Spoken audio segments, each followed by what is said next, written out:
I am afraid to die.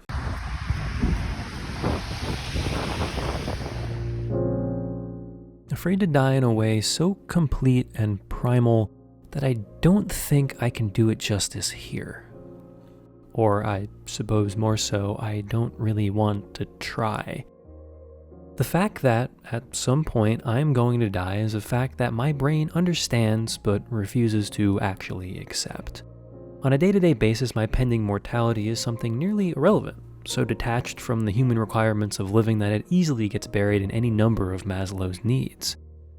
And yet, when afforded a quiet moment, when reminded of it through sickness or injury, it incites a fear so visceral, it defies logic.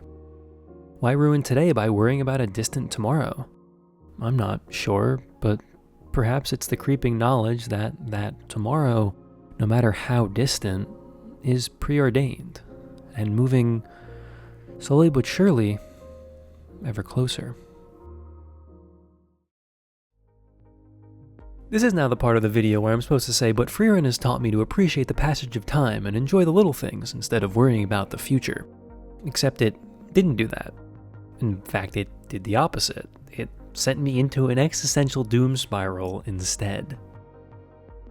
Frieren is a story about time, first and foremost. It's not a story about death, even if a death is the inciting incident. Death is more an incidental effect of the passage of time than a force that drives this story.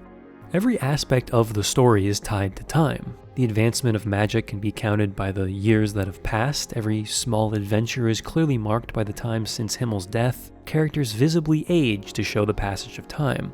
But more than anything, that time is forever intertwined with mortality. That's what can make it so existentially frightening. Its place in the beginning of the story is casual, almost ancillary. Human mortality used as a motivation that shifts the protagonist's way of thinking.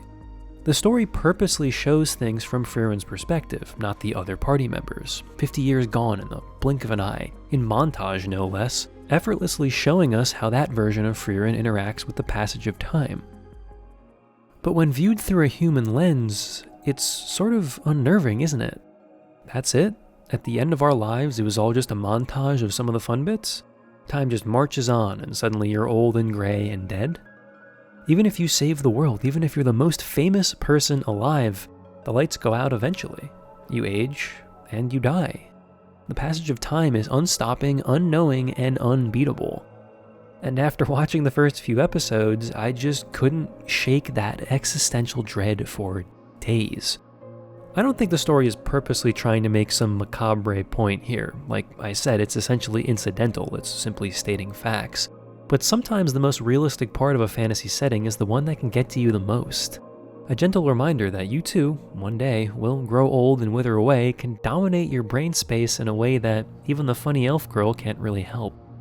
The story isn't oblivious to this either. Himmel's death gets all the attention, he's the hero after all.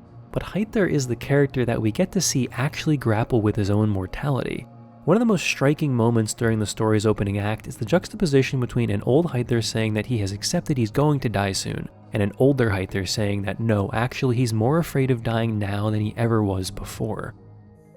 When someone up near the far reaches of human lifespan passes away, we often comfort ourselves by saying things like they lived a long life or they accomplished so much, to imagine that the person must be at peace with the amount of time they were given, because the alternative is too cruel for the living to bear.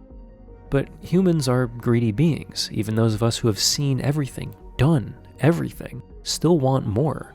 For existence is the point of being. We are hardwired to stay alive at all costs.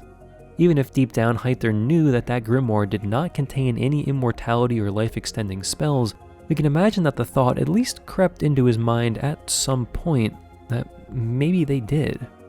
Even if Frieren claims he tricked her, I don't think he was lying when he said he wanted more time, even just a little. It's easy to understand the limits of the human lifespan, but accepting it, making peace with it, especially as it begins to expire, that's asking a lot of even the most mentally tough among us.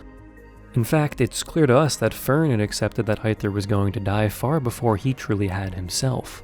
In one more act of bluster, Heiter tries to send her away to protect her, putting on a brave face in an attempt to not make her upset.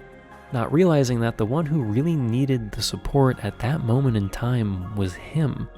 You don't live that long of a life just to die alone. But it sure does fit his character down to the very end. A final act to try and make a stylish exit, luckily upended by a much more emotionally intelligent version of Frieren. In that vein, much of his initial statement to Frieren and Eisen about this is pure bravado to try and make himself feel better. Given his frequent desire to partake of an alcoholic beverage, there really was a good chance he would never see his friends again, particularly not the one that just disappeared nonchalantly for 50 years. I don't think he was lying about that, but the outward acceptance of it, the cheery attitude, a selfish act to comfort himself as much as it was to make a stylish exit. He was putting on a brave face for both his friends and himself. If you say something out loud enough times, maybe you'll even start to believe it. While not proven in the text itself, personally I hope he was able to talk through some of these things with Eisen in the 20 or so years they were pen pals. Not for any particular reason other than it makes me feel better. It's simply more convenient that way. I think the inherent fear of death is a simple one. Living, for all its flaws, is pretty fun, and the thought of that ending, well, it's exceptionally less fun. But I think there's a deeper-seated egotistical fear housed within humans, and that's the fear of being forgotten. We like to feel like we matter, whether that's at the store or in a much more far-reaching societal manner. Our individualistic aspects make us feel important, and we want that reflected outside of ourselves. The culmination of this is legacy, or what you leave behind when you're gone. Fundamentally, what people think about you after you die is meaningless to you. You'll never hear it, it will never impact you, but there's just something about it that gnaws at the human psyche. Because even if death can take away your physical body, your spirit lives on in the people who remember you. That memory is important, but time is undefeated. For most of us, even that memory will fade along with those who remember it. With very, very few exceptions, proof of your existence will fade from human consciousness. In this case, I think Himmel knows this, and as far as we can see, accepts it. It doesn't seem to be something that weighs too heavy on his mind, but he understands, perhaps better than she did at the time, what that would do to Frieren. The statues are as much for her as they are for keeping their memory alive. She would never forget them, but now she doesn't have to live in a world where everyone else has.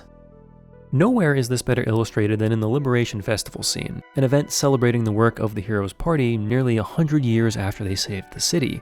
While surely to some the heroes are akin to folklore, there are still those alive who were directly impacted by their actions. There is material proof of their deeds. In 100 more years, those people will be gone, but generations who knew them will still be around. That's why the answer to Frieren's first question about the future of the festival is a resounding yes. Through the work of the statues and the monumental achievements of the party, the festival will surely still be there to remember them in 100 years. But what about 1,000 years? For Frieren, this is not just a hypothetical. She was alive 1,000 years prior. She has seen what the passage of time can do to the memory of even the greatest mage alive. Even if the statues remain, will anyone really know what it is they're celebrating? When no one who's even interacted with someone who's interacted with someone who's interacted with someone that met the hero's party is left, what differentiates their lives from that of myth? Caricatures of themselves left to adorn the busy streets and give an excuse to throw a feast. Some may even begin to doubt if they ever really existed at all. The sands of time bury everything. Just some things take a bit longer than others. So where does that leave us? Is it all meaningless? Should we all just be existential puddles of dread for the rest of our lives? Should I just stop writing this script because someone in 3023 isn't going to remember my name? No, of course not. Frieren is not a piece of nihilistic fiction. Its entire core conceit is learning to deal with the passage of time, to look less in numbers and eventualities and more in relationships and memories. For Frieren herself, this involves slowing it down and doing her best to live on human time. Lifespans are relative. What can be viewed as long or short is simply in relation to one's own lifespan. If everyone lived to 1,000, then 10,000 would be long and 100 short. Frieren's relationship to the mortality of her companions is compelling because her lifespan is so long in relation to theirs, because this will not be the last time she has to watch someone she cares about die. Grappling with that and learning to get closer to humans rather than look at things with cold rationality is what this journey is all about.